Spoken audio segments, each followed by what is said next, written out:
Bonjour, bienvenue donc pour cette nouvelle capsule vidéo sur comment générer des suites numériques avec un tableur. On va partir d'une situation concrète, donc avec ici des chaînes de production, la chaîne A et la chaîne B. La chaîne A produisant 200 unités au mois de janvier, donc correspondant au rang 1, et la chaîne B, pour le même mois de janvier, produit 180 unités. Alors, l'augmentation de chacune des chaînes sont différentes. Par exemple, la chaîne A augmente sa production de 10 unités donc, par mois. Donc ici, dans ce cas-là, donc, on a affaire à une suite arithmétique. Et dans le cas où on a une augmentation donc, de production de 6% par mois, on a affaire ici à une suite géométrique. Donc on va utiliser donc, le tableur de LibreOffice pour pouvoir donc, générer les différentes valeurs de ces suites du mois de janvier au mois de décembre d'une année. Alors pour ça, on va se positionner donc dans la cellule C3, en mettant ici égal. On va ici donc additionner, puisqu'on a affaire à une suite arithmétique, donc plus 10 unités. Donc on valide. Et on va recopier vers le bas.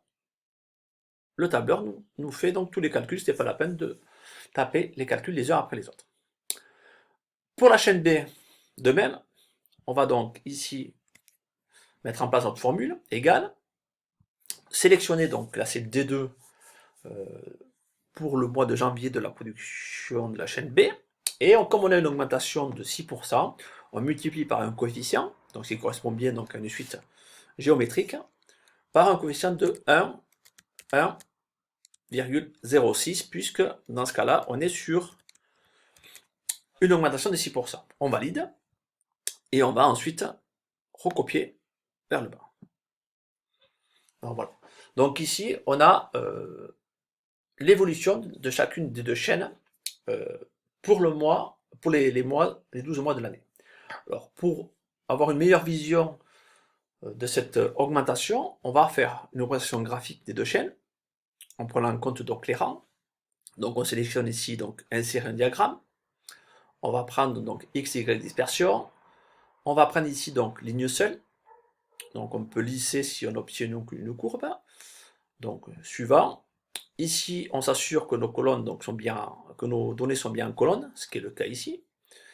Donc ensuite suivant. Donc ça correspond donc à la plage de données que l'on a sélectionnée. On va donc mettre les titres sur le graphique, en particulier l'axe des X, donc qui correspond ici donc au rang, que l'on a l'habitude d'appeler N dans le cas des suites.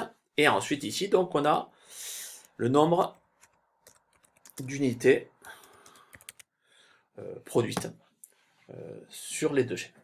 Donc on a besoin bien sûr d'une légende puisqu'on a deux chaînes donc pour pouvoir les différencier. On termine notre graphique et donc ici donc on a notre graphique qui est positionné à ce niveau-là. Alors on a bien donc les rangs ici donc en abscisse et le nombre d'unités produites ici donc en ordonnée. Alors nombre d'unités, on peut même ici rajouter un S. Voilà. Donc, pour avoir une meilleure lisibilité du graphique, on peut rajouter ici, dans le graphique,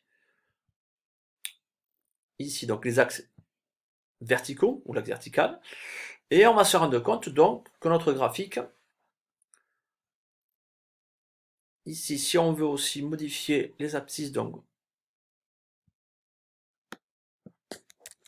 graduer donc, de 1 à 1, on peut également le faire. Voilà. Et donc, on voit donc qu'à ce niveau-là, la chaîne B donc, va être supérieure à la chaîne A à partir du 8e mois. Donc, il correspond au mois d'août. Et on remarque ici, si on regarde sur le tableau, c'est à ce moment-là qu'on a donc un changement donc, de supériorité entre la chaîne A et la chaîne B. Donc, voilà comment on peut générer des suites avec un tableur et l'exploiter avec la représentation graphique. À vous de jouer maintenant.